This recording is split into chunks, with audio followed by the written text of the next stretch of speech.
hi Xposed GH. Your friend Ben Bruce. Wow, wabala needs to be ampacho. Subscribe and share to somebody.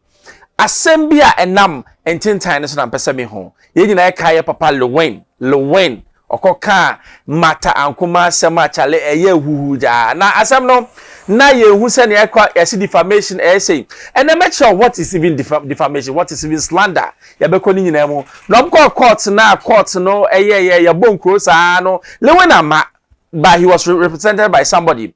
Naturally, no say or per se no out of court settlement. It means no per se can't asem no fee. Na no na ye nim se matter happiness one na one penny. Ye go hear court proceedings them right ya beto aso.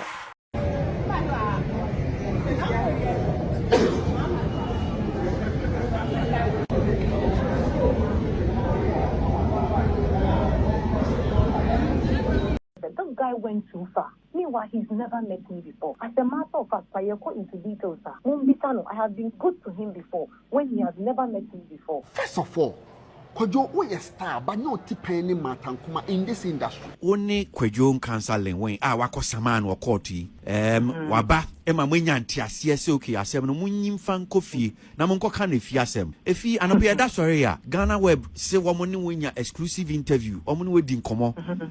We say bibi sabia enko so. As an impenifu, wako impenifu bi try and say omoni me lawyer if we court. They are trying. But if you are trying, doesn't mean that it is what it is. What they are saying. Me me too matter for of friend Mr. Sammy say na kodua make say court na nyamenya adom na court embua no fo no otia next time no ote wono odwene so oye bibia obeton obe measure. He has to do the right thing. And he knows what he has done, what he has done. He knows. I think he may follow interview. One customer will be one no cry after the interview with the director. Who be the director and says, Sana Matankoma Kayana, Meboa. Director says, Meboana, no was that video, no. Rather now your interview, no. Meboana.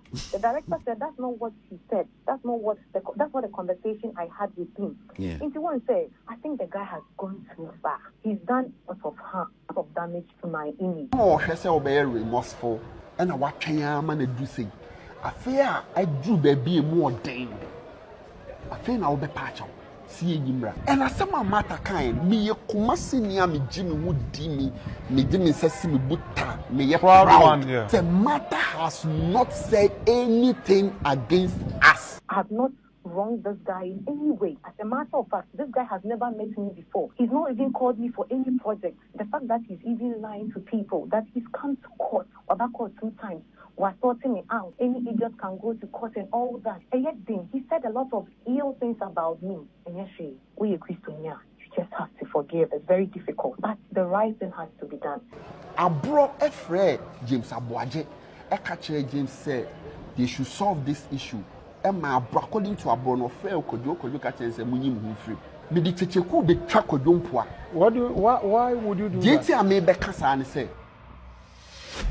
Yes, what samba bio me patch up. Yakasa defamation, it means say Maka asem afo obi hu a enya no kre. Ana say Maka asem ye egu obi hu fi. Mini proof. That's what we call defamation. Ebia now that is defamation. Enti Niama na your friend say matter the court no say Lilwin in some no kind we defame no.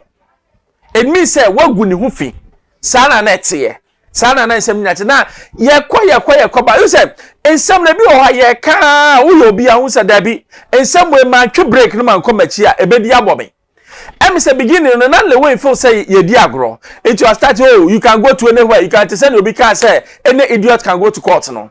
But proceedings starting on say da bi send your assembly kono ina the lawyer so catch say masa one man ye asem no anko amafia so obedi ntwo it send your kind or hwade na send your kono so da bi me pa chaw me ana me kan na so meboa mata ye nyina ye wo industry back mu wo ye minua enti enyi asem ne mra. But you see that is where the catch is as to whether matter will bring the say ye mra no that is her own word prerogative opanoyi open like I say let's the law take itself. Na ye hwa de we hwe defame obi ana wo kasa na wan hwe yi a ensem ni bi wo be kan wie no no wo say asem na kan na enye se anka aka ne sa ba no aka esi enti na msi de bia wo gina CPS se ne ame ye ya hwe asem a wo kana hu se asem ne ba sabe ohu enifo ana ye mu bebre kasa ye feel se agro ne yedi bebedu ba ye be se ensem na ye ka no enye easy enti o first round aba Lilwin say yenye out of court settlement ye hwe ne besi I expose je FM Bambro social na from ya major Manuel bye bye.